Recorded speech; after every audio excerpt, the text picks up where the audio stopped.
project and come together from different walks of life, man, the growth is incredible. If not for Wounded Warrior Project, I really don't think that I'd be here today.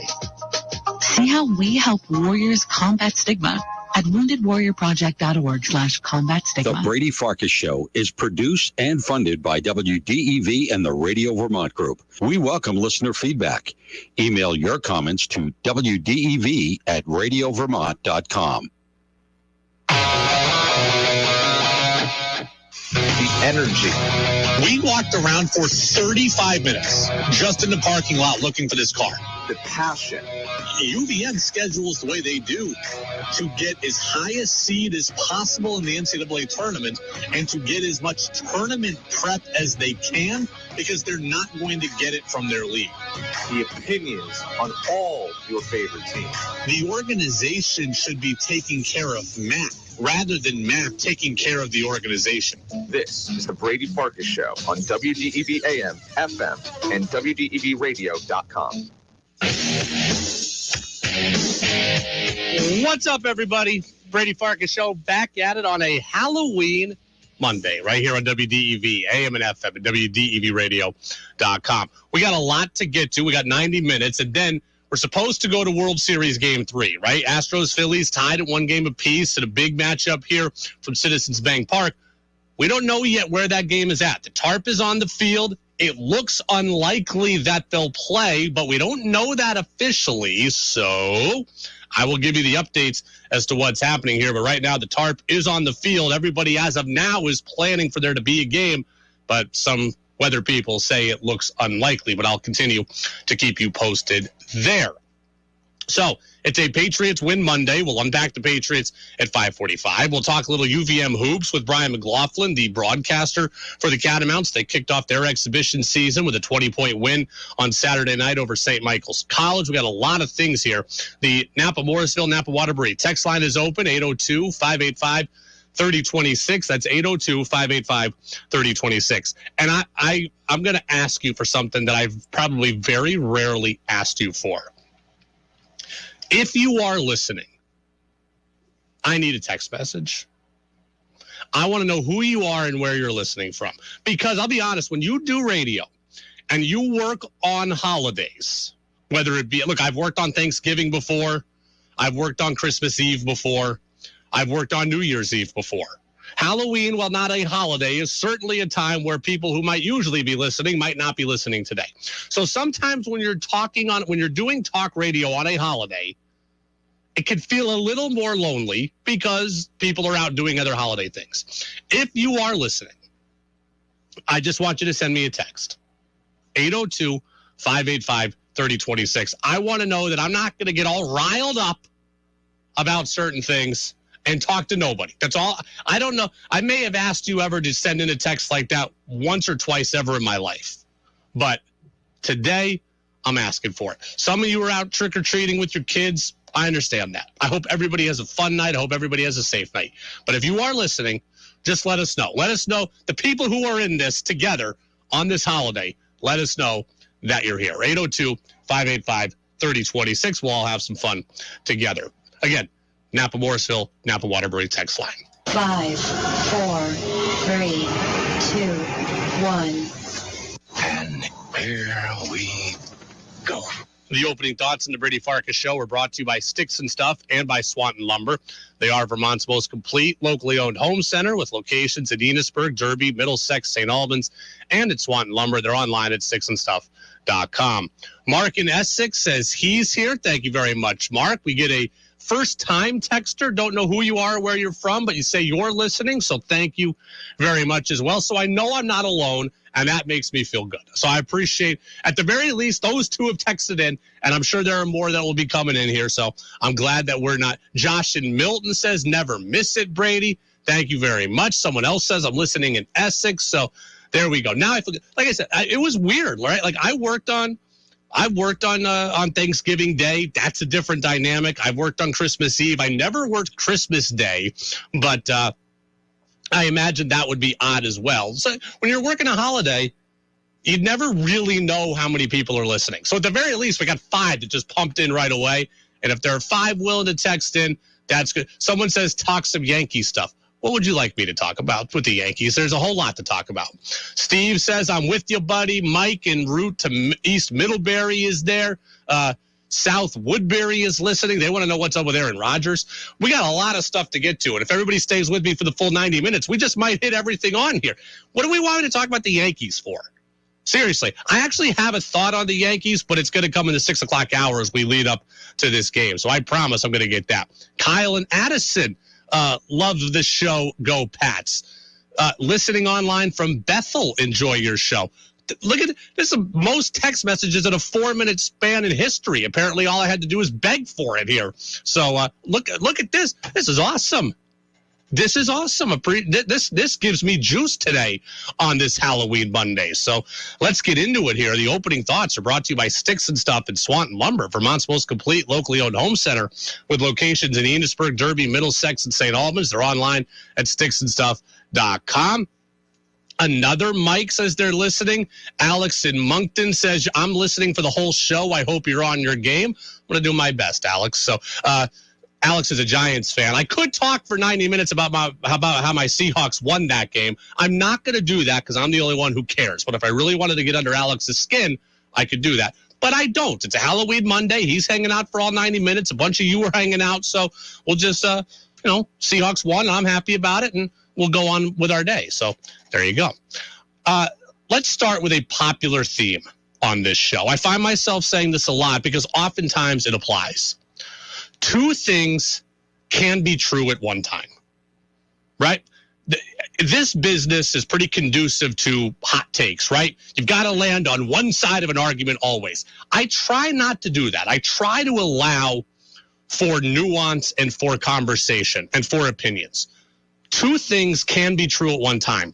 In one corner, the Patriots won yesterday, and I'm very happy about it. The Patriots are now 4-4. 4-4 is a hell of a lot better than 3-5. I never want to lose to the Jets. Ugh. The Patriots are still playoff relevant, and they have a chance to get over 500 next week against a reeling Colts team. In one corner, that is true. But in the other corner, let's have an honest conversation. I generally feel pretty lousy about what we watched yesterday. The Patriots won, and this is the most dejected I have been on a Patriots win Monday, maybe in the entirety of the 3 years or the 3 seasons now that we've done this show. I mean, the defense was good yesterday because Zach Wilson was just willing to throw them the football.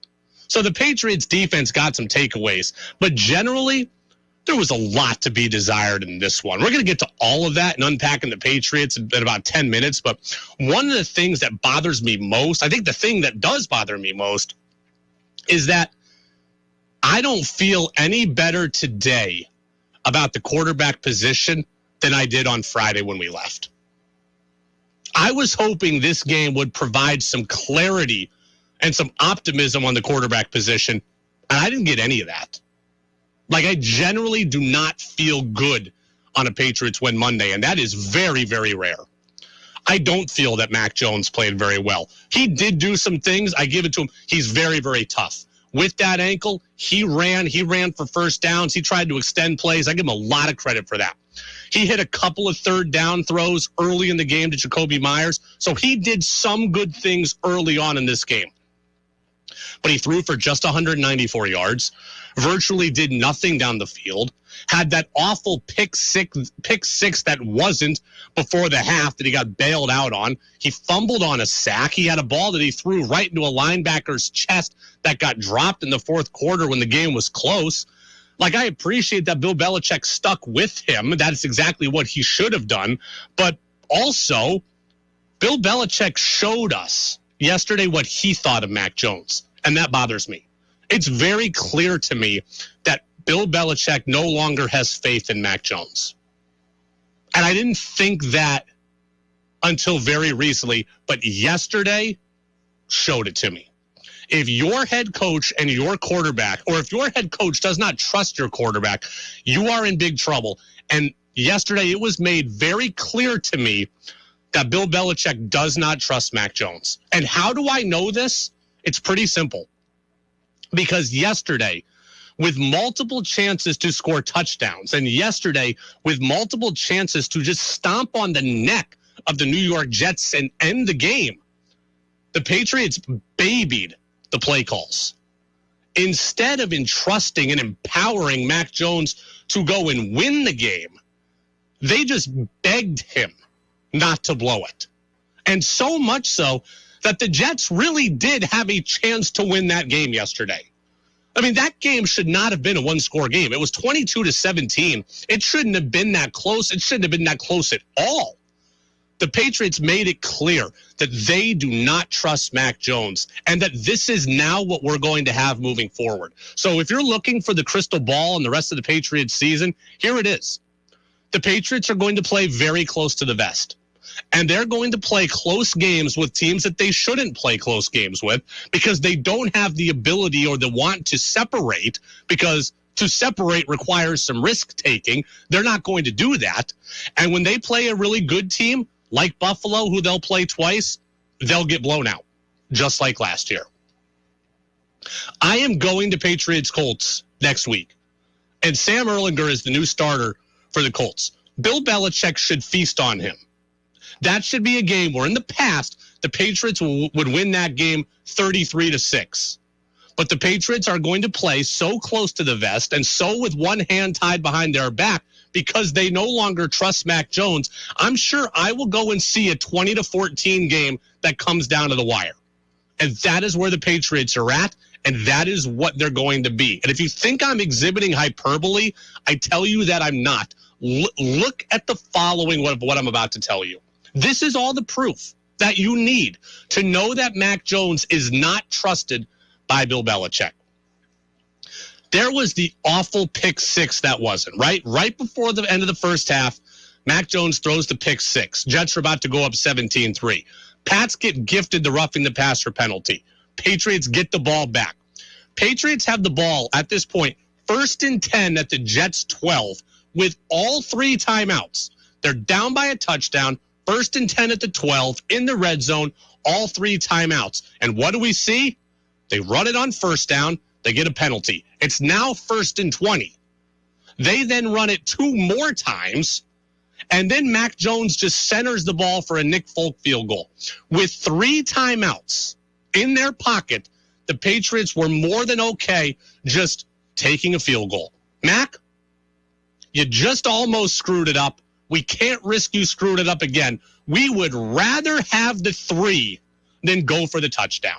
If that doesn't tell you everything that you need to know, then I don't know what to tell you. 3 timeouts, you're at the Jets 12, and you elect run, centering run, field goal. Rather than put the game in your quarterback's hands and try to tie the game going into the half, the Patriots said, Then, Marcus Jones, great punt return. Returns the ball down to the Jets 27. They run it on 1st down. They lose 2 at 2nd and 12. Mac's there. Drive goes nowhere. A drive that started at the Jets 27. You're up 16-10. You score a touchdown. You can put the game away up 23-10 and just pack it in from there. Instead, they run it on 1st down, go nowhere, have to kick a field goal. It's 19-10, and the Jets are still in the game. The Jets had no business being in that game, but they were because you refused to try to put them away. Mac Jones barely threw it past the line of scrimmage. I mean, my goodness. How many? At one point, the graphic was up that the Patriots had 8 plays go for negatives. I felt like every pass was Mac just sideways to Jacoby Myers. Like, that's what I felt the whole offense was. Get it out of his hands quickly. And yes, the Jets' pass rush was good. So getting it out of his hands quickly did enable you to avoid the rush. I get that. But bottom line, you let almost nothing develop down the field. And you showed me that you don't want Mac Jones taking any shots like he did earlier in the year. I mean, look at the scoring drives that Mac Jones led. 5 plays, 16 yards. 10 plays, 34 yards. 4 plays, 0 yards. and 4 plays, 4 yards. That's 4 drives where you ended up with 34 yards or less. They all resulted in points because of the Jets' incompetence, but you didn't trust your quarterback to do anything down the field. And what's crazy is that after the game, Tom Curran of NBC Sports Boston actually tried to spin this as being a good thing. The Patriots' first 9 drives, 8 of them ended in Jets territory. 1 ended at the 50. They still only generated 5 field goals and 1 touchdown. That would be something worth lamenting. But Bill Belichick makes a point of saying, this is what we needed him to do, and he did it. So I think, as much as we engage in zappy talk, I think that this is what they're riding with, and this is what, even with the 6 sacks, they wanted to see. So Mac Jones is trending in the right direction, and I think the relationship is. See, that infuriates me even more. Mac Jones is trending in the right direction. Tom Curran says that this is what the Pats needed to see. I don't want a team that the quarterback has to play scared. I don't want a team where the coaching staff makes the quarterback feel scared. I don't want a team where I have to fear the big mistake. You can't win this way if you're the Patriots. You kick 5 field goals and score 1 offensive touchdown. That doesn't beat good teams. And I'll be honest, I just want to know if at some point in the 6 years that I've been here has the standard changed. Because I thought the Patriots' goal, I thought the Patriots franchise was about winning Super Bowls.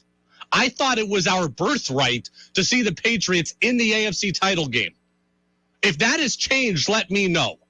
Because this, my goal is not to beat the shoot yourself in the foot Zach Wilson-led Jets. It's not. The Patriots later this season are going to see Josh Allen twice. They're going to see Joe Burrow. They're going to see Kyler Murray. They're going to see Kirk Cousins, who I don't love, but of the 6 or 7-1 Vikings. My goal is for them to beat those teams and those quarterbacks in their environments, not to beat the Jets, who I never fully bought into. Now, I picked the Jets to win the game. I was wrong about that. I thought the Jets would play better than they did yesterday. So I'll take the L. The Patriots won, and I am happy about that. But I don't feel particularly good about what I saw yesterday. It didn't strike me as a real convincing performance, and the goal to me is not to beat the Jets, it's to beat Buffalo. It's to get to the playoffs and beat Kansas City. And offense being played this way, where you tell me that 5 field goals, and ho-hum, at least he didn't make the big mistake when it, he did, but it got wiped away. Like, that's not what I want to hear. I want a quarterback who can win the game, who is trusted to win the game. And we didn't see that yesterday. And if the Patriots are going to continue to play with one hand behind their back for their quarterback, they're not going to win. They are going to play close games with bad teams that they should blow out, and they are going to get blown out by good teams. That is where we're at. The Patriots are 4-4. They are a 500 average team.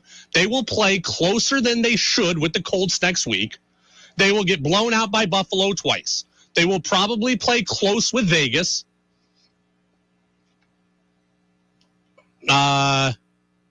Miami, they'll play close to. The Jets, they'll probably play closer than they should the next time. Because it was very clear to me, they don't trust their quarterback. Once that pick 6 that wasn't happened, the training wheels were fully out. Fully out. You and I could have run the offense the Patriots ran yesterday from that point forward. You have a chance to score a touchdown before the half, and you didn't even try it. I mean, Mac could have gone back to pass and thrown it out of the back of the end zone if he had to, but instead, run, centering run, we're out. Frustrating. Frustrating is the word. Bunch of texts. This is a record here on texts. Hello from Cabot, Brady. I worked numerous times on Christmas. I don't know what you did, but thank you for working on the holiday. Mike in South Hero is listening. Gloria and I are listening to you in Calais. We do most nights. That's our guy, Bill. We met you on Stowe Street a couple of years ago. Thank you very much, Bill. I appreciate you. Alan from Waterbury Center says, I'm listening in the car on the way back from Burlington. Joel in South Barry. Brady, I try to listen on the way home when I'm lucky enough to be done before 7. Will in Plattsburgh, the play calling tells you they don't trust Jones. Just terrible. Try that with good teams. Not going to happen. That's exactly what I just said. Alex says trust is earned, and Mac keeps showing he hasn't earned it. Bill has always valued ball security. He's benched running backs who fumbles. Why would he not pull the reins back on his reckless quarterback? Alex, here's the problem, though. That's a fair point, but here's the problem. The Patriots invented the Mac Jones we saw earlier in the year. It was the Patriots who wanted to push the ball down the field. They told Mac to play that way. There were some ill-advised throws. All 6 interceptions he had before yesterday, they're not, or before the Chicago game, they were not all on coaching. I understand that. But when you tell me that you want him to, hey, we can win 50-50 balls with Devontae Parker, we're going to throw the ball down the field, then you're creating some of that. So you want to pull back the reins, you're just telling me your own offensive system that you put in didn't really work. You've either got a bad quarterback or you've got a bad system. Steve says, agreed. The only redeeming thing is that we beat the Jets. Do you think it aggravates the defense when they don't capitalize? Yes, but since the Patriots won, I don't think it's that big a deal. When the defense turns it over 3 times and the offense can't capitalize and you lose, that's where all hell breaks loose. It's all hunky-dory today because the Pats won, right? It's all hunky-dory because the Pats won. The defense is not going to be, bitching about the offense today. That's just not the way this works. But yes, deep down, they would love to see it. Like against Cleveland, right? When, Brissett turned it over multiple times and Zappi had short fields, they cashed him in on touchdowns. And the defense there, that's what you want to see, right? That game in Cleveland was a blowout. That is what yesterday should have looked like Cleveland, and it didn't. Because, again, the Patriots clearly don't trust Mac. All right, let's get to unpacking the Patriots. We got a whole bunch of takeaways here on WDEV. Again, the Pats win it 22-17, and I know a bunch of you are out there with me now. Thank you. Let's get the music.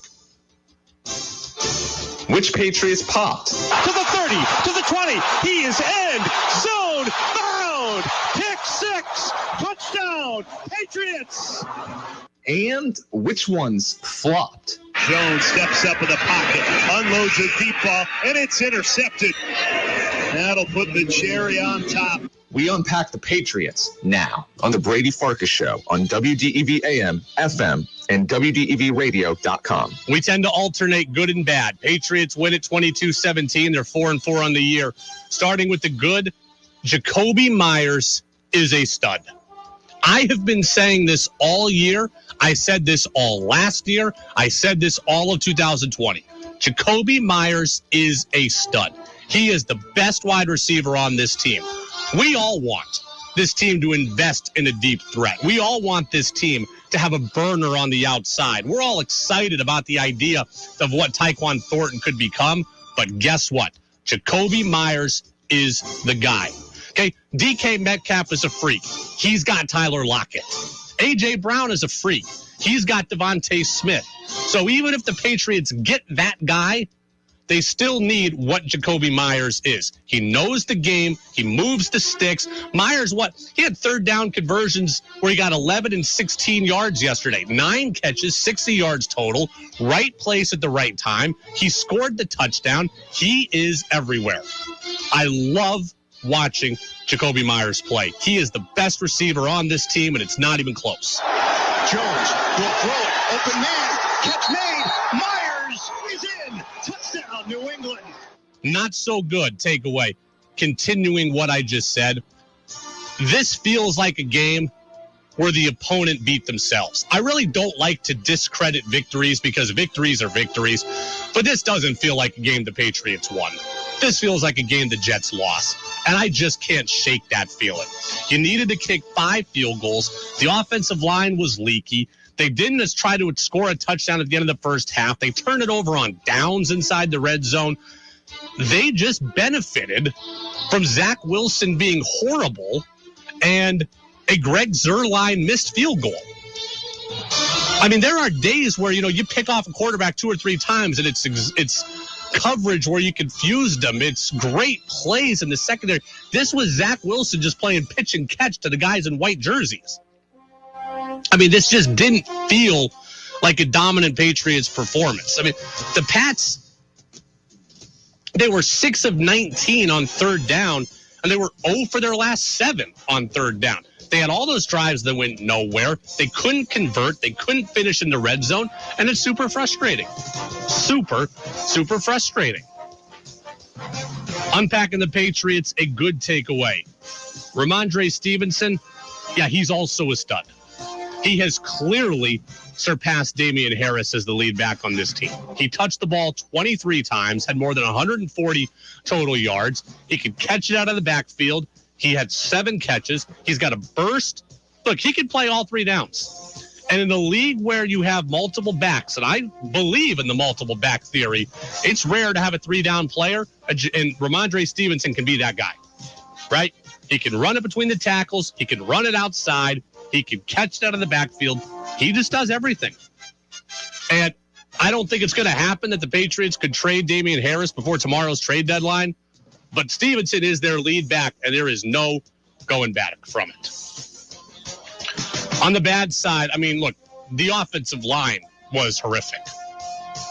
Okay, offensive line had been a lot better, and I know David Andrews didn't play yesterday, but the line was horrific. Yet again, the turnstile known as Isaiah Wynn got beaten to the quarterback. He was then benched. Then Cole Strange, your first-round pick, he got benched too. If you're going to have this offense where Mac Jones just kind of babies things, you need to be able to play from in front of the chains. And when Mac is in 2nd and 18 and 3rd and 12, this team can't succeed, right?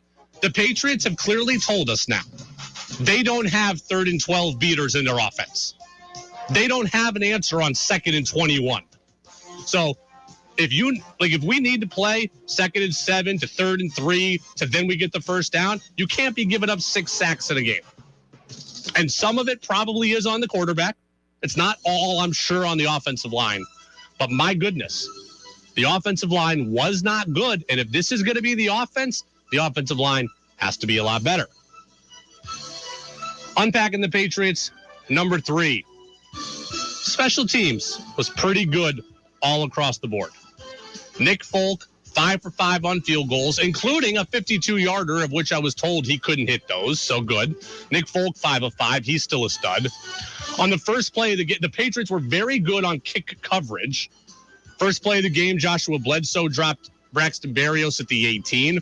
Kickoff in the third quarter, Brendan Schooler got Berrios at the 17. We saw the big Marcus Jones punt return that got him down to the 27. That was a 32-yarder. So in general, special teams, pretty darn good. We like to see that as well.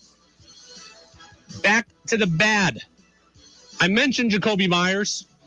Part of the reason why Jacoby Myers stands out so much is because the other pass catchers don't seem to be doing anything. They certainly didn't do anything yesterday. And Phil Perry, our guy from NBC Sports Boston, he noticed it too. Let's say all receivers not named Jacoby Myers. Devontae Parker was injured early in this game, did not return with a knee. Nelson Aguilar, Kendrick Bourne, and Tyquan Thornton all combined for just 2 catches on 4 targets for 13 yards. This Jets defense, not just great up front, but great at the cornerback position as well. Something Patriots receivers could attest to. Yeah, and you could throw Jonnu Smith in there too. Big name and highly invested pass catchers doing nothing. But hey, guess what? When your quarterback's only allowed to throw it to the line of scrimmage, you're not going to get big numbers. Like, I'd love to see the Patriots take a shot to Nelson Aguilar. Apparently, that's not going to be happening too much. This is what the Patriots are going to do now. Run, play action. There's your chance. That's it. You wanted the Zappy-led offense. This is what we're going to get. This is what it's going to be now, and it's very, very frustrating. I would rather the Patriots let Mac Jones develop and lose and figure out what they've got on him than to play this close to the vest offense and end up going 8-9 or 9-8, because that's where they're headed for. Beat the bad teams barely, lose to the good ones, and call it a day. Frustrating. That's Unpacking the Patriots. This is the Brady Farkas Show on WDEV, AM and FM, and WDEVradio.com. Thank you to all of the texters who are out there I'm pumped that you were riding with us for the first half hour. I'm pumped for the back hour as well. We'll give you an update right now on the World Series when we come back from our CBS News update. And then UVM basketball started their exhibition slate with a 20-point win over St. Michael's College. Was 20 points really enough for a D1 team to beat a D2 team? I'll give you my take on it. That's next on the Brady Farkas Show on WDEV, AM and FM at WDEVradio.com. 96.1 WDEV FM Warren, 96.5 W243 AT Berry, 98.3 W252 CU Montpelier, AM 550 WDEV Waterbury.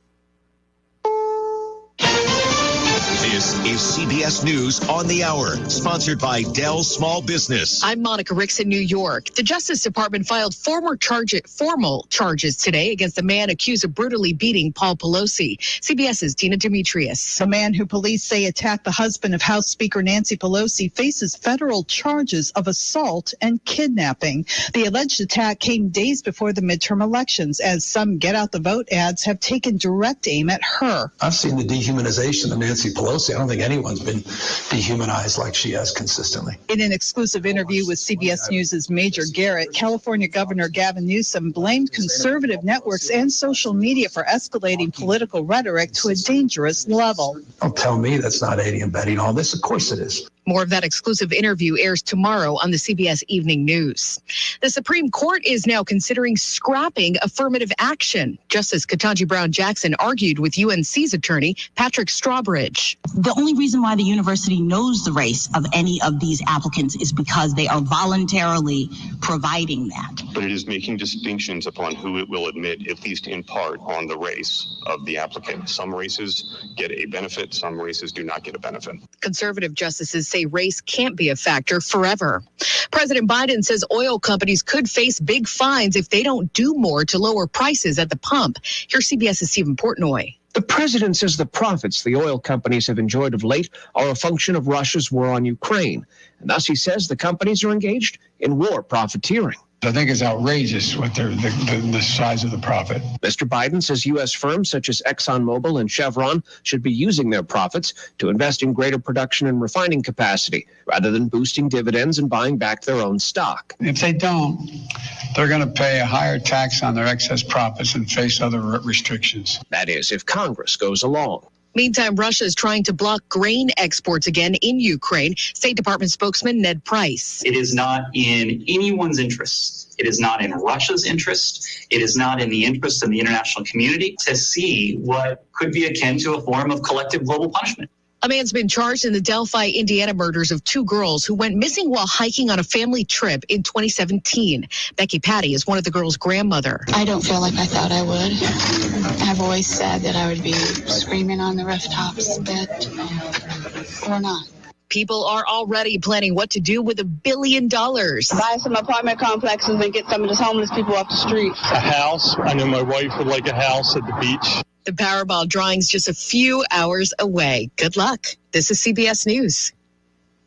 Dell Technologies Early Black Friday starts now with 48% off business PCs powered by 12th Gen Intel Core processors. Call 877-ASK-DELL. Why wait to save?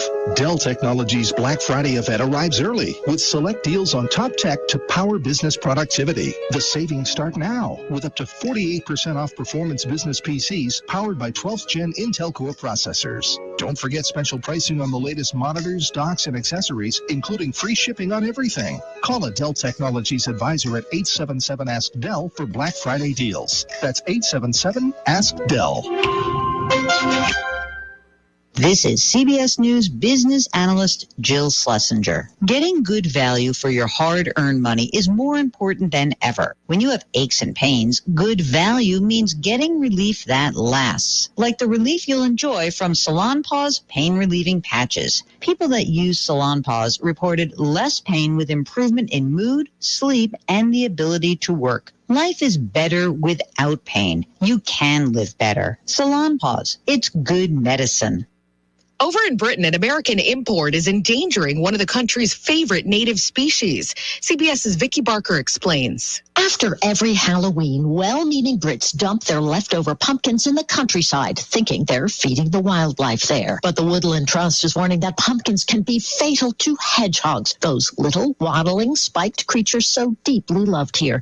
Apparently, pumpkins can give the hedgehogs diarrhea, making them lose weight and dehydrate just when they're trying to fatten up ahead of hibernation. The charity's advice, feed your old pumpkins to the birds in your backyard instead. Vicki Barker, CBS News, London. Starting tomorrow, job seekers in New York City will get a little more transparency about salaries. New York will now require employers to disclose a good faith salary range for every job, promotion, and transfer. Similar salary laws are being adopted across the country. It's an effort to address pay disparities for women and people of color. Monica Ricks, CBS News. The IRS? Make your opinion heard by texting onto the Brady Farkas Show at 802-585-3026.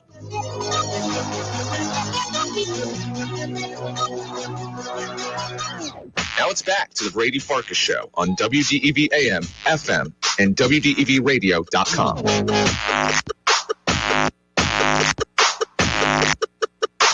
Welcome back in, Brady Farkas Show, right here on WDEV, AM and FM, WDEVradio.com. Couple more Patriots notes. Good on Bill Belichick, obviously, for passing George Halas, now second place all-time, all by his lonesome there.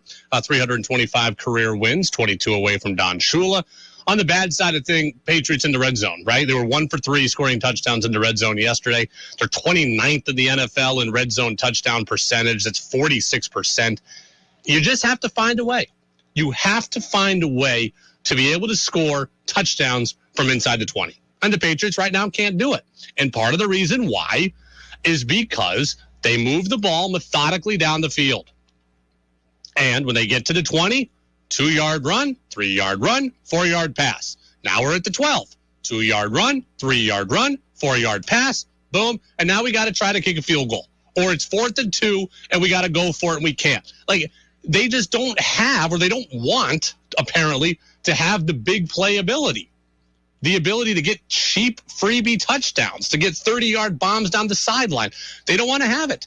When they go 2 and 4 and 6 yards at a clip, eventually the field shrinks, and that no longer works anymore. So, Patriots are taking on the Colts on Sunday, and we'll see what happens. I looked outside at the commercial break. It's crazy out there right now. The Waterbury Fire Department is right outside our window here, right outside our back window. There had to be hundreds of kids there. Like hundreds of them. Good for the community of Waterbury. I'm sure there's something like that in every town, wherever you are. So if you are out trick-or-treating or you're going out, be safe. Obviously, there's a lot of people still on the road at this time of night, getting darker earlier. There's my PSA, so stay safe out there, and hopefully Halloween is fun for everybody. Do any of you have Halloween traditions? Do any of you, are you going to be doing something today? Have you already done something today? I have one Halloween tradition. I always watch The Exorcist with my dad, and we used to watch it together when I lived at home, but now that I don't, we basically watch it at the same time. I'm watching it at my place, he's watching it at his place, but we've got it synced up. We started at the same time. If we need to pause it, we pause it at the same time. He'll text me some lines throughout the movie. I'll text him some lines throughout the movie. That's the one Halloween tradition that I have. So I will be watching The Exorcist tonight when I get home. And I have multiple things going on, right? We got the World Series potentially. We got Monday Night Football. Got to have The Exorcist. A lot of things going on for me at the apartment when I get back. But I will find a way to watch The Exorcist today. As for the World Series, the game is still on as of now. 6:30 is when Major League Baseball, it looks like they're going to make their final call. It doesn't look likely. So we're supposed to have Game 3 on at 7 o'clock. It does not look likely, but if it happens, I'll tell you either way once we decide past 6:30. So it is the Brady Farkas Show here on WDEV, AM and FM, and WDEVradio.com. All right, we're going to have UVM men's basketball broadcaster Brian McLaughlin. He's going to be with us here in about 25 minutes or so, about 6:35. So UVM opened up their exhibition slate this weekend with a 78-58 win over St. Michael's College. Again, Brian McLaughlin will be with us here in about 25 minutes. This game ended up as a 20-point win for the Catamounts. It was a lot closer than that. This game was tied at the half, and UVM was only up 5 with about 9.5 minutes to play. So the final score says 20. This doesn't feel like a 20-point game. And against my first inclination, I'm not going to freak out about this. My first inclination is like D1 team needs to whitewash D2 team, and it should not be close at all. But then I have to remember, UVM played this game without Dylan Penn, arguably their best player, thinking that if he's playing on both ends of the floor, it's going to be a bigger disparity. He was not playing. So I do think UVM should have had more control of the game than they did. It would be one thing if they, got up 6, and then they were up 10, and then they were up 14, and then they were up 18, and then it ended at 20.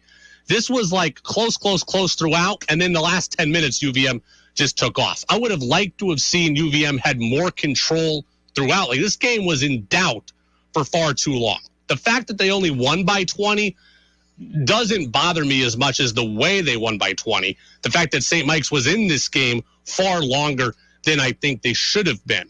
For it to be a 5-point game with 9.5 to change, or 9.5 to go, I don't love hearing that. Again, if Dylan Penn plays, they win by more than 20, and maybe they do have that control. But I would have liked to have seen them have more control early on. There were a lot of takeaways from this game. And I didn't watch the whole thing, right? I saw the highlights. I saw the box score the same as you. Brian can paint a more full picture for us. But, number one, it needs to be said, Aaron Deloney was money on Saturday night. Now, this is the 6th man of the year in the America East last year. And if what he did on Saturday is anything like what he's going to do moving forward, wow, we are in for a treat this season at Patrick Gym. Deloney went off for 26 points. He was 5 of 5 from 3. He was 7 of 9 from the floor in general. He was 7 of 7 at the free throw line. And of his 5 threes, I think all of them were like well beyond the arc. Like, I'm talking like 2, 3, 4 feet beyond the arc. I mean, he was shooting from a different zip code on Saturday night and going in. And Aaron Deloney has something that the rest of UVM doesn't have, and has something that UVM players haven't had for a couple of years now. He has the ability to just get white hot. Last few years, UVM has had great players. Ben Shungu is a great player. Ryan Davis is a great player. They could get you a bucket, and by the end of the game, bucket here, bucket there, and boom, 18. Deloney could be, he's like a toaster. He can get going quick. Remember that game against NJIT last year, I think, where he didn't miss a shot at all? It's like pretty much what we had on Saturday night. He has an ability that UVM hasn't had since Steph Smith. Steph Smith was another guy who could just get white hot. And he could go like from 0 to 10 to 20 like it was nothing. That's the ability that Deloney has. Now, Deloney needs to be a little bit more consistent, because the issue with guys like this is they burn white hot. They can go for 30 like it's nothing, and the next game they'll go for 4. That's what Deloney's got to remove from his game. But, man, if he can, he's got to be a double-digit scorer for them.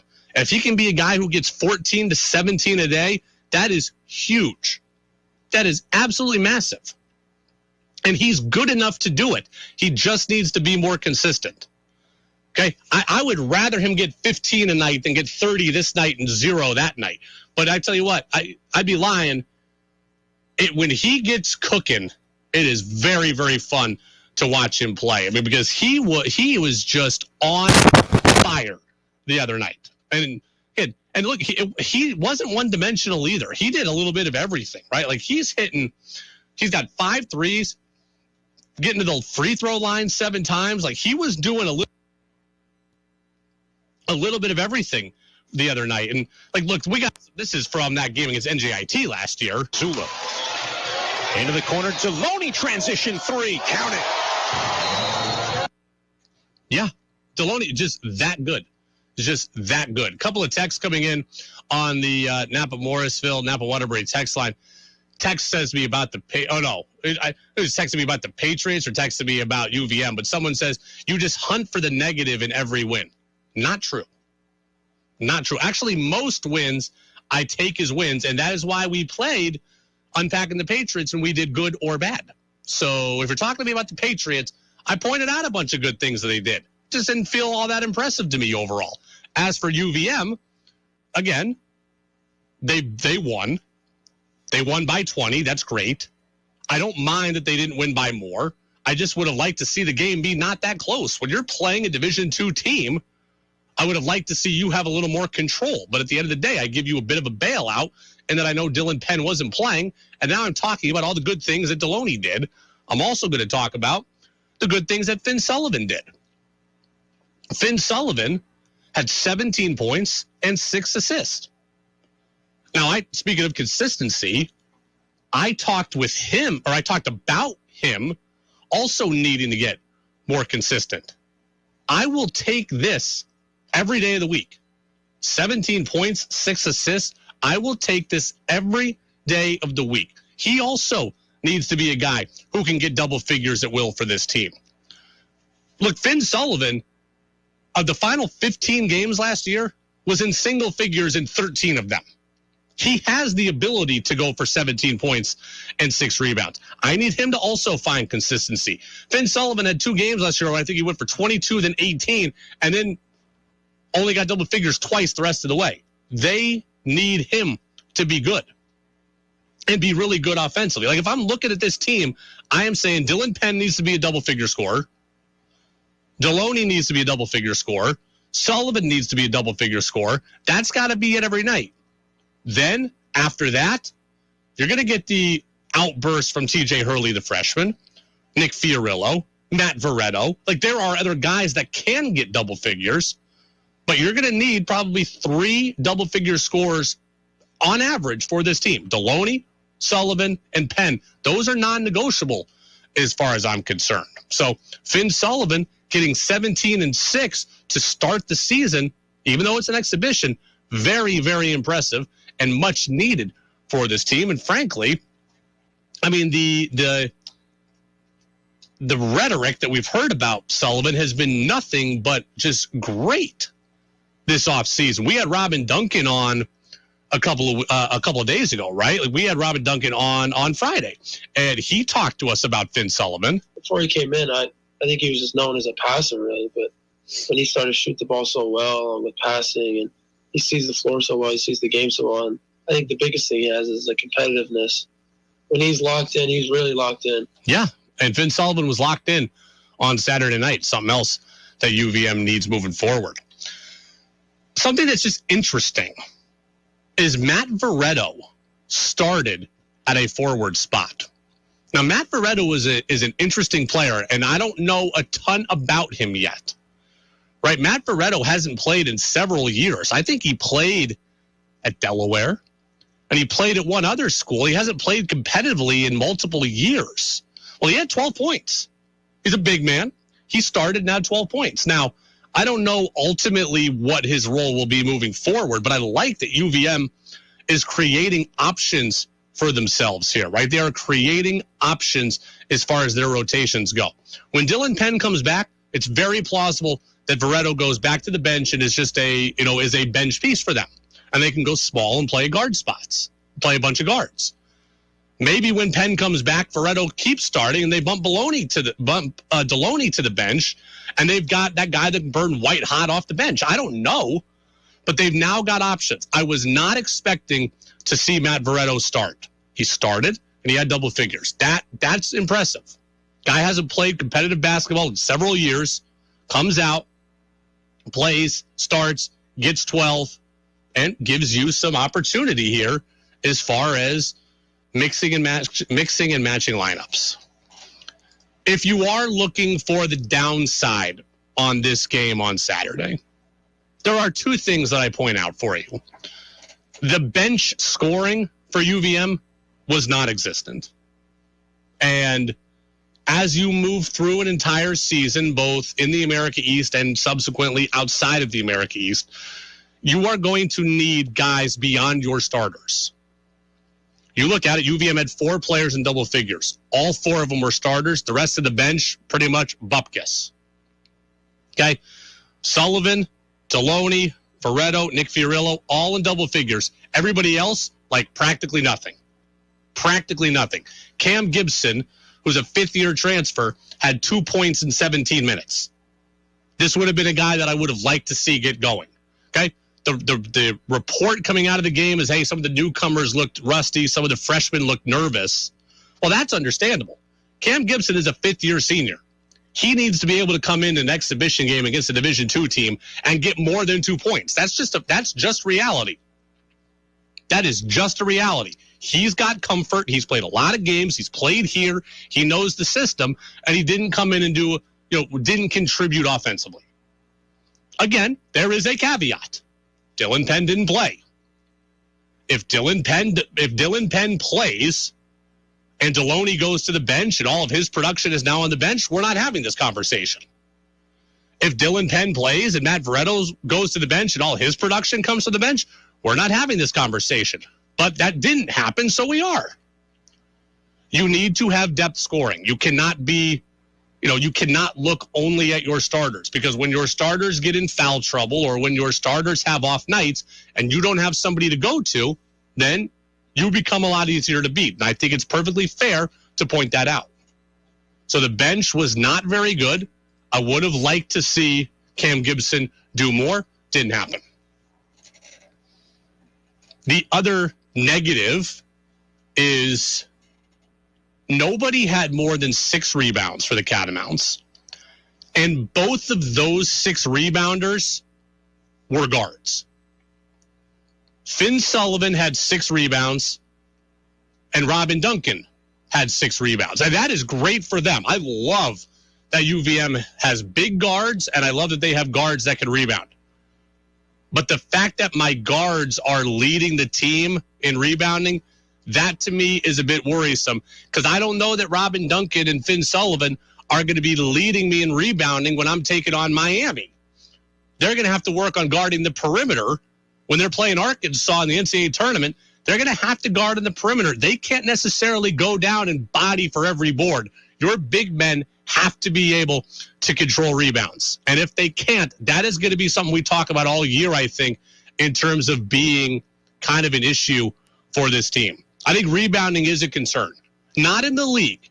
UVM's guards are big enough and long enough that they can rebound in the league. But when they're playing USC and St. Mary's, I don't know that they want to be relying on their guards to lead them in rebounding. I mean, Finn Sullivan, 17 points, 6 rebounds, 6 assists. That is a great night. I don't know that I want my point guards having to be leading me in rebounding. Veretto had 5 rebounds. Nick Fiorillo had 4. Perry Smith Jr. had 2 in 9 minutes. He's a bigger guy. I don't love the idea of my guards being my rebounding leaders. Tex says, Brady, how is it Division I players can't score against Division II players? Well, let's understand this, Kyle. Division II players are still very good. Division II players get scholarships. And even though I think on the whole, St. Michael's does not value athletics at all, they do value basketball.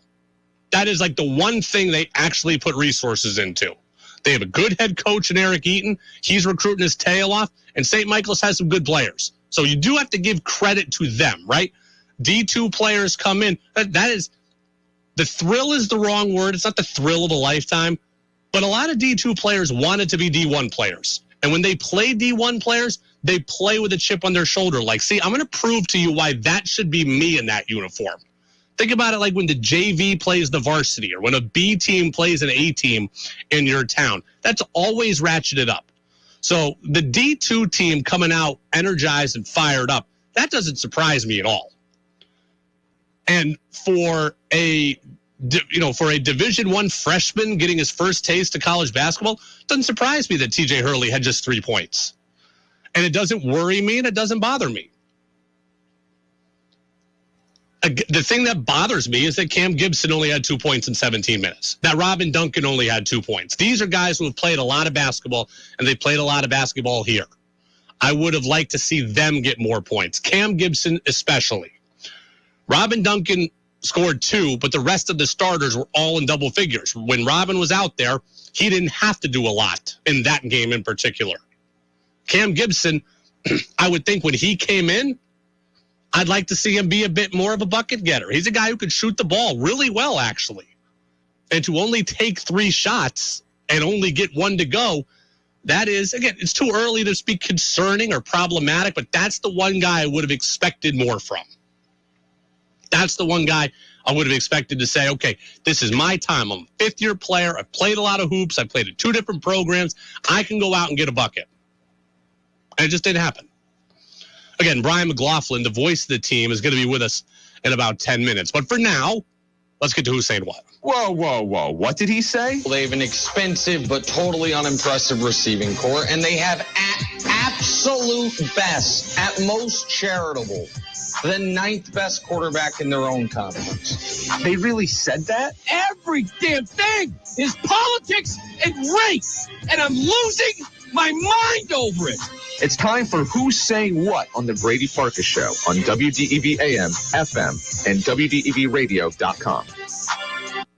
Who's Saying What? Brought to you by Vermont Laser Wash. That's Central Vermont's home of unlimited car washes. If you want unlimited car washes, well, it's just $20 a month. If you want one free car wash, just text the word Vermont to the number 30, followed by 400. So brought to you by, again, Vermont Laser Wash. One thing that's very interesting, by the way, before we get to this, the World Series tonight, there's still not a decision. We're going to get a decision here about tonight's game in 5 minutes. What's really interesting is that we got Philly and Houston in the World Series. Thursday night football this week is Philly and Houston. So baseball, I'm sure, wants to stay on schedule because they'd play Monday, Tuesday, Wednesday, and be off Thursday. Wouldn't be competing against the NFL. If this game tonight gets bagged, then they're going to have to play Thursday. And not only is baseball going up against the NFL, you're taking away from your World Series markets that are also going to be watching football. So that's not a thing that I would think the World Series would still trump football. You know, Eagles and Texans on a Thursday, but you never know. I don't think that's something baseball wants. So baseball wants to get this game in. I just don't know if they're going to yet. So. All right, now let's get to our Who's Saying What. Tomorrow is the NFL's trade deadline. We've already seen one big move today where Roquan Smith got traded from the Bears to the Baltimore Ravens. Got Patriots lose to the Bears, and 2 weeks later, they don't have Roquan Smith or Robert Quinn. So the Patriots got the Bears at the wrong time in that one, but there had been some talk. One of you asked me on the text line last week if I thought the Patriots would trade Mac Jones. And I said, no, I didn't think so. Albert Breer, the Monday morning quarterback, he put that into perspective too and agreed. There's no consideration of trading Mac Jones. And I think 2 things are important to consider here when you look at the idea that this could ever happen. Number one, it would have to be made at the highest levels of the organization. I'm talking above Bill Belichick. Ownership would need to get involved in that sort of decision. And I don't think there's any indication that the Crafts would want to move on from Mac Jones. And then number 2, like maybe the most valuable commodity that there is in the NFL right now is having a good young quarterback on a rookie contract, because we know what Mac Jones would cost 3 or 4 years from now. So Mac Jones is still a very valuable commodity. So Albert Breer says that Mac Jones will not be traded, which is exactly what I said last week. I certainly didn't think, like, if the Patriots were going to trade Mac, they weren't going to play him days before and risk him getting injured. So you knew the fact that he went out on the field yesterday, he wasn't going to get traded. But I will say this. I would not be shocked if Mac Jones is dealt in the offseason. It made no sense to trade him now, right? Mac Jones is your best option for this Patriots season. In the offseason, though, I would not be shocked one bit if Mac Jones is traded. You look at the quarterback carousel. Just from this offseason, Russell Wilson, Baker Mayfield, Carson Wentz, Matt Ryan, Deshaun Watson, Marcus Mariota, Andy Dalton, All those guys moved this offseason. And there was a ton of talk about Jimmy Garoppolo and Aaron Rodgers, too. In recent off seasons, we've seen Jared Goff and Matt Stafford and Tom Brady. And Tom Brady's a free agent at the end of this year. When the quarterback carousel comes around again this offseason, I would not be shocked if the Patriots are checking in. I would not be shocked if the Patriots are checking in. Mac Jones will have 3 years left on his contract. He's still very valuable to somebody else. But if you don't trust him, then you look at it and be like, well, hey, I don't know what we can do with this kid. If you have an option, look, do you think Jimmy Garoppolo, would Bill Belichick rather have Jimmy Garoppolo than Mac Jones if the price was right? Maybe. You look at other guys that are going to be available, and there will be people available. Look, I don't know what's going to happen with Geno Smith in Seattle. He's having a great year. Would Bill Belichick rather pay Geno Smith $9 million a year or have Mac Jones? I don't know. But when the quarterback carousel goes on this offseason, I would not be surprised to see the Patriots be a part of it. I knew Mac wasn't going to get traded tomorrow. Breer confirms that. That's great. As far as the offseason goes, I don't know. I think the Patriots will be in on quarterbacks this offseason. Now, do I think Bill Belichick wants to pay $40 million a year for a quarterback in free agency like Lamar Jackson? Probably not. I would, but I don't think that he will. But if the price is right, absolutely could see Bill Belichick going out of the market and moving on from Mac Jones and recouping more draft picks for him. Because I think depending on how Mac plays at the end of the year, you could get a second-round pick for him with that kind of contract versatility that he's got. I absolutely think that. Now, if he plays terrible and shoots his value, then you're still looking at the quarterback carousel, but now Mac is untradeable and he's just your backup. But if he plays well enough, absolutely could see him being potentially on the move. Potentially on the move. It's the Brady Farkas Show on WDEV, AM and FM, and WDEVradio.com. Monday Night Football tonight, Bengals and Browns. I would expect the Bengals to win that one, but it will be interesting to see them play without Jamar Chase. I got to say, in our six-pack of NFL questions over the weekend, we got a lot of things right? Not everything. We said the best game of the weekend was going to be the Rams and the 49ers. It didn't really appear to be that way. Niners really controlled that game, especially in the second half, and ended up blowing them out. But we said most intriguing game was going to be Panthers and Falcons. And that definitely was. I mean, 37-34 in overtime, Falcons win that game. We called that one from a mile away. We said that's the most intriguing game, despite how you might not think so. And now the Falcons are in first place at 4-4. And Kyle Pitts finally caught a touchdown, so everybody can be happy. Falcons can be happy.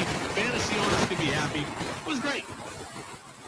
As for who was under the most pressure, well, Russell Wilson, we said. He won. Great. Aaron Rodgers, he lost. Kyler Murray, he lost. They're still under pressure. So we got a lot of things right in our six-pack of NFL questions. We did a good job on Friday's show. It is the Brady Farkas Show on DEV. All right, let's talk to Brian McLaughlin. We're going to do that next. I gave my takeaways on UVM men's basketball. Brian was in the building. He's the voice of the team. Did he see things the same as me, or did he see things differently? We'll get the word from Catamount Country. UVM basketball beats St. Mike's in the exhibition opener 78-58. The voice of the team, Brian McLaughlin, with us next on WDEV. Now more than ever, Vermonters are eager to get out and about. And Vermont's outdoor recreation businesses and organizations are here to help. They build and maintain the trails we walk and ride. They grow and sell the local food that keeps us going, and make and sell the gear that keeps us strong and safe. The Vermont Community Loan Fund is here to help Vermont's outdoor rec industry with our new Trails Loan Program, supporting outdoor recreation and those who make it possible. Trails offers financing and free business resources to help Vermont's trailblazing outdoor rec community grow stronger and more sustainable, generating jobs and energizing our rural economy. The Vermont Community Loan Fund, for over 30 years, Vermont's nonprofit business lending partner. Learn more about trails and our other business lending programs at investinvermont.org. That's investinvermont.org. This is CBS News business analyst Jill Schlesinger. Getting good value for your hard-earned money is more important than ever. When you have aches and pains, good value means getting relief that lasts, like the relief you'll enjoy from Salon Paws pain-relieving patches. People that use Salon Paws reported less pain with improvement in mood, sleep, and the ability to work. Life is better without pain. You can live better. Salon Paws, it's good medicine. Why wait to save? Dell Technologies Black Friday event arrives early with select deals on top tech to power business productivity. The savings start now with up to 48% off performance business PCs powered by 12th Gen Intel Core processors. Don't forget special pricing on the latest monitors, docks, and accessories, including free shipping on everything. Call the Dell Technologies advisor at 877-ASK-DELL for Black Friday deals. That's 877-ASK-DELL. The world is a constantly changing place, and being informed has never been more important. This is Steve Kathan. WDEV, Vermont's news station, and CBS provide you with up-to-the-minute news and information. Whether it's top and bottom of the hour news, breaking news, or special events, if Vermonters need to know, you can trust that WDEV and CBS will inform you. WDEV, keeping an eye on Vermont, while CBS keeps an eye on the world. As Vermonters, we know that so much depends on the weather. When you need a reliable local weather forecast, it's literally at your fingertips with the WDEV weather phone. Locally dial 244-1172 or toll free at 1-800-585-1211. Roger Hill's weather forecast is just a phone call away on the WDEV weather phone, 244-1172 or 1-800-585-1211. Want Brady to hear your opinion on the sports stories of the day? Text in at 802-585-3026. Now it's back to the Brady Farkas Show on WDEV AM, FM, and WDEVradio.com. Welcome back in, Brady Farkas Show right here on WDEV AM and FM and WDEVradio.com. Strength of schedule for the NFL teams. Patriots appear to have the hardest one remaining in the NFL. Just so you know, that Patriots appear to have the hardest remaining strength of schedule. I guess that's aided by the fact that you're going to play Buffalo twice. Still no word yet officially on the World Series, so we're planning on bringing you Game 3 coming up in about 24 minutes from now. But again, it does not look good, so we will see what happens here. But again, no official word yet. First pitch is slated for 8:03. Right now, I want to move from Patriots conversation and my frustration from yesterday, and I want to move over from the World Series to talk a little more UVM hoops. Catamounts beat St. Michael's College. They beat St. Michael's College. That was on Saturday night. Final score 78-58. And joining us now, the voice of the Catamounts. I said that wrong because I'm punching up the phone line here. So there you go. Catamounts win on Saturday night. First exhibition test of the year against the Purple Knights. Brian McLaughlin, the voice of the team, with us here now. Brian, thanks for being with us. Back again. How are you? I'm good, Brady. Thank you so much for having me on. Looking forward to talking some Catamount hoops with you.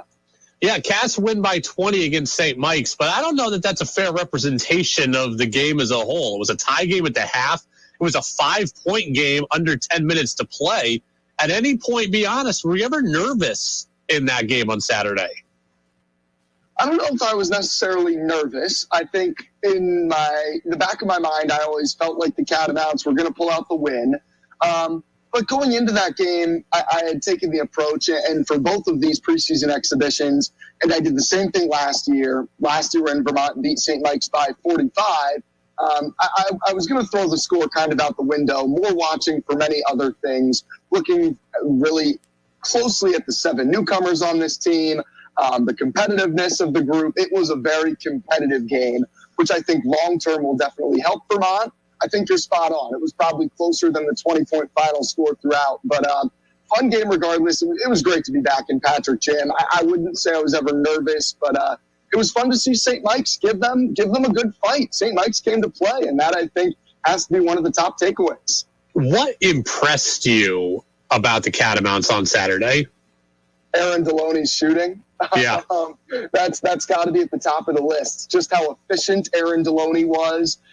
He looks like the guy or a guy that could take a huge step forward, already having taken a big jump from his sophomore to junior season. Last year winning 6th Man of the Year in conference. He looked like, look, they're playing without Dylan Penn, who's expected to contribute big time on the offensive end. And Aaron Deloney stepped up and said, I'm a big shot maker. I can take these big shots. I can make them. He looked confident. He looked in rhythm.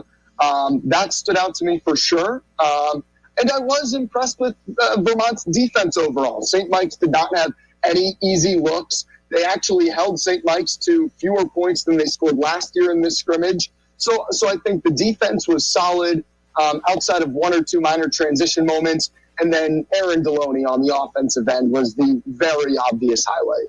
What were some of the things that left you saying, okay, they've got to get better here. They've got to improve on that. What were those things?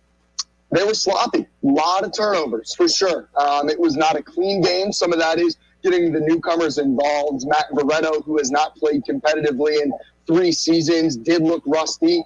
He's looking like he might be the starting power forward right now because of his hard work in his defense, but he did look rusty in moments. Some of the freshmen looked a little nervous. That's to be expected. Their first time playing in front of fans in Patrick Gym. They were trying to work them in with the starters, but honestly, even the starters looked a little bit sloppy. Now, maybe that's because it was against a good St. Michael's 2-3 zone defense. It was an improved defensive St. Michael's group. They're longer, more athletic from a season ago. But that's the area where I think that they will look back on that St. Michael's game the closest, and those turnovers that resulted.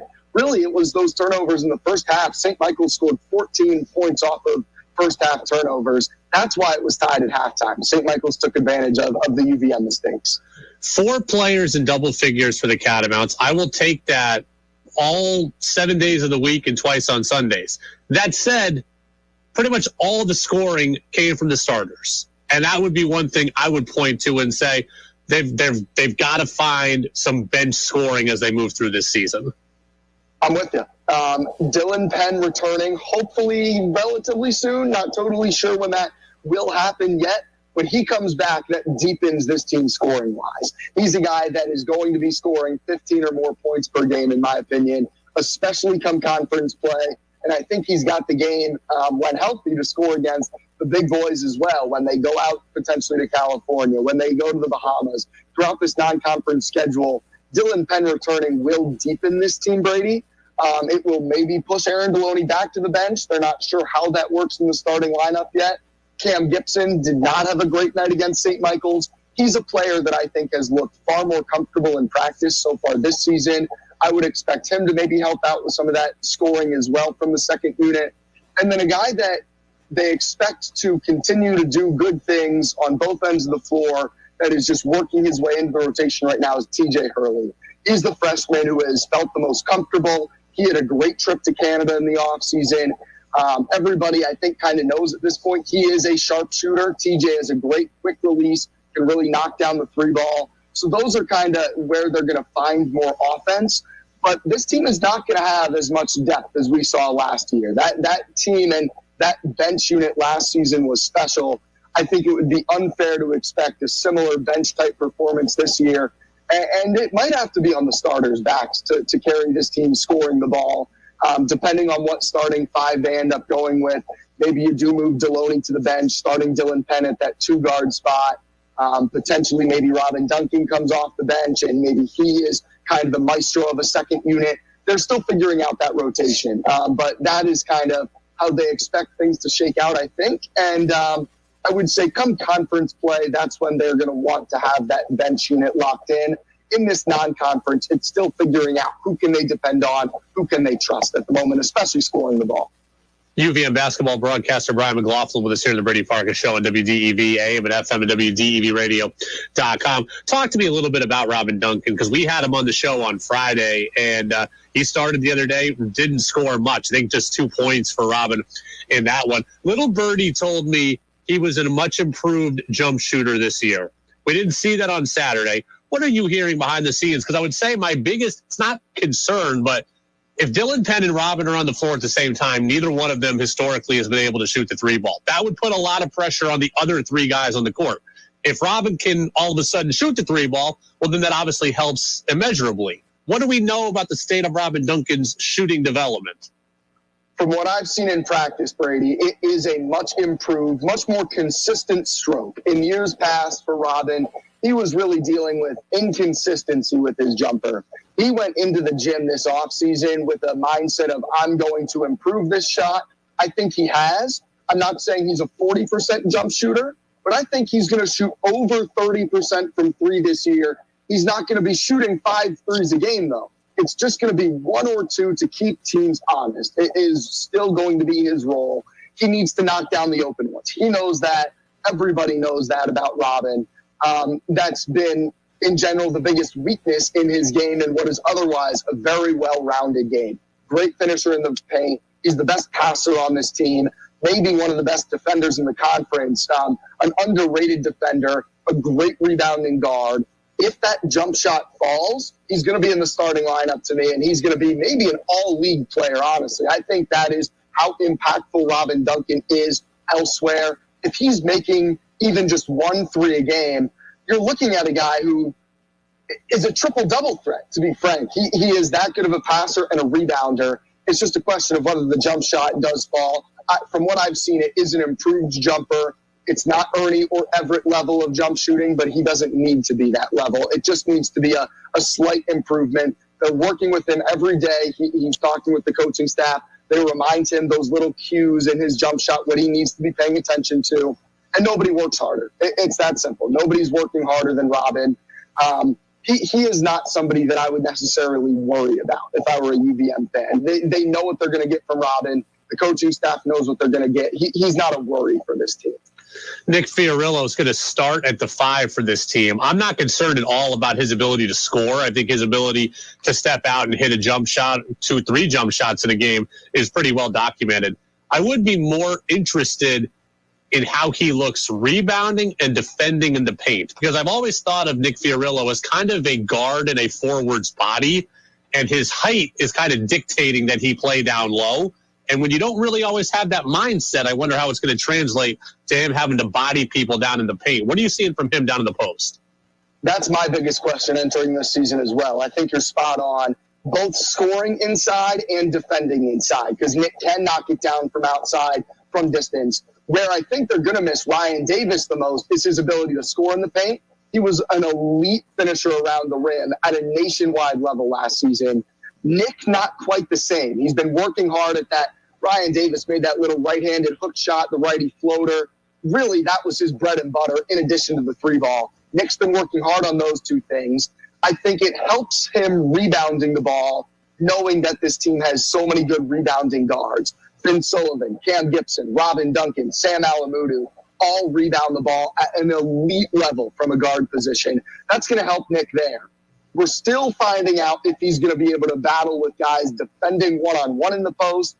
I would expect if he is at a mismatch, Vermont will look to double team and use their speed and length and athleticism with their guards again to really help Nick out in those areas. I think the coaching staff will do a good job game planning around Nick's strengths and being able to limit his weakness using the strength and size that they have at the guard position. Brian McLaughlin, UVM men's basketball broadcaster, really the voice of Catamount Athletics. Weren't you calling the nationally ranked men's soccer upset over UNH on Saturday night at Virtue? Do you ever get a day off? No, I don't get a day off, Brady. I just finished a 5-game and 5-day stretch. I'm all over the place, but can't wait to lock in on Catamount Hoops over the next couple of months. I've been very fortunate to get to call UVM women's soccer, UVM field hockey, UVM men's soccer. All their home games this year, I've been on the call, jumping on hockey every now and then, too. I'm super fortunate to be a part of the great athletic department here. And I tell you what, that men's soccer win over UNH, that's as fun of a game as I've been a part of in a long, long time. That was a blast. And what a win for the Catamounts. They are legit, Brady. I'm telling you, that men's soccer team, Rob Dow has said for a long time, we're competing for a national title. I think sometimes people rolled their eyes at that. I'm not rolling my eyes anymore. That team is good enough to make an NCAA tournament run, in my opinion. We'll see what happens on the pitch, and we'll see what happens on the hardwood all season long. Brian McLaughlin going to be calling it and going to join us, I'm sure, multiple more times throughout the season. So, Brian, man, appreciate it. And UVM in Middlebury on Wednesday night. Enjoy it, and we'll talk to you again down the road. Thanks, Brady. Appreciate having me on. I always enjoy joining the show. Well, I always appreciate Brian joining the show as well. And he's right, that UVM men's soccer win, that was huge. UNH was number 21 nationally. The Catamounts are 13-2-1 on the season. Tomorrow is their final regular season game. They'll take on UAlbany. That'll be on the road in Albany at whatever they're calling that now, the KC Stadium. So that'll be tomorrow night at 7. The Catamounts are ranked nationally right now as well, number 20, and then the American East tournament begins on Saturday. Good stuff there from Brian. We'll come back and close out the show. We'll have a baseball update. That's coming next right here on the Brady Farkas Show on DEV. October is Breast Cancer Awareness Month. Hi, I am Dr. Sarah Waterman Manning, a general surgeon at Copley Hospital. In addition to offering general surgery care, I have a special interest in women's breast care. Mammograms are an important screening. They can save lives by finding breast cancer in its earliest stages, often when most treatable. Stage 1 breast cancer has a 99.1% survival rate. Guidelines now suggest women get their first mammogram at age 40. However, if you have a family history of breast cancer or certain cancers, your practitioner will recommend screening at an earlier age. Thanks to you, we will soon be able to perform stereotactic biopsies and breast MRIs right here at Copley, in addition to our current mammography and breast ultrasound programs. To learn more about mammograms and women's health at Copley, check out my blog at copleyvt.org. To schedule your mammogram, call Copley's Radiology Department at 802-888-8358. Whatever your interest, sports. I think the Celtics are current events. We're stepping the primary campaign up a bit. If you do get the tomato hornworm, you're going to see them a lot sooner. Weather. You may have heard of the word derecho. What is the derecho? Well, WDEV has a podcast for you. Locally produced podcasts of our own shows and podcasts from our partners at CBS and ESPN. To access the full listing of podcasts, go to our website at WDEVradio.com. Been a great year for gardening, so enjoy your bounty all winter long. Come to the Willie's store for canning and freezing supplies. See the Willie's store for fresh seafood that now arrives every Thursday. There's quality meats, a huge wine selection, and craft beers, including Hill Farmstead Brewery. Look for newly arrived fall and winter clothing and footwear. And don't forget the True Test interior and exterior paints and stains at the Willie's store. Since 1900 Main Street across from Caspian Lake, Greensboro. I'm State Senator Mark McDonald, and I'm running for re-election for Orange County's single seat in the state Senate. I spend months every year talking to my constituents at their front doors, kitchen tables, or at the supermarket or other community meetings. I learn the issues they're most concerned about so I can better represent them. I'm a firm believer in meeting people on their own territory and taking whatever I learn back with me to the State House. Election day is coming up Tuesday, November 8th. I'd be grateful for your vote, both ready and eager to represent you again in Montpelier. Paid for by Mark McDonald for State Senate. Treasurer Rebecca Ramos. Support makes families grow stronger. Confidence leads to better choices.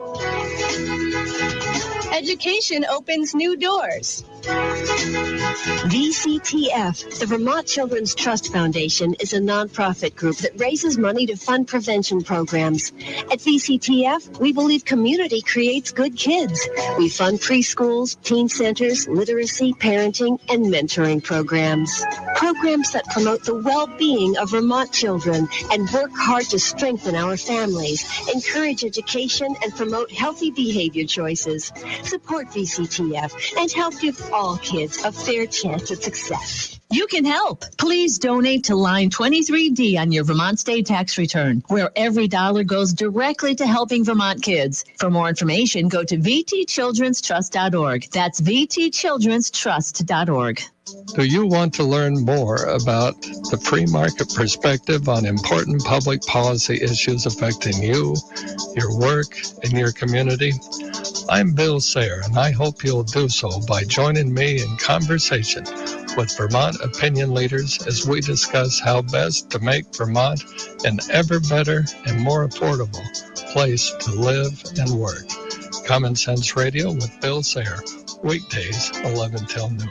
The Brady Farkas Show now has an interactive text line, so reach out now at 802-585-3026.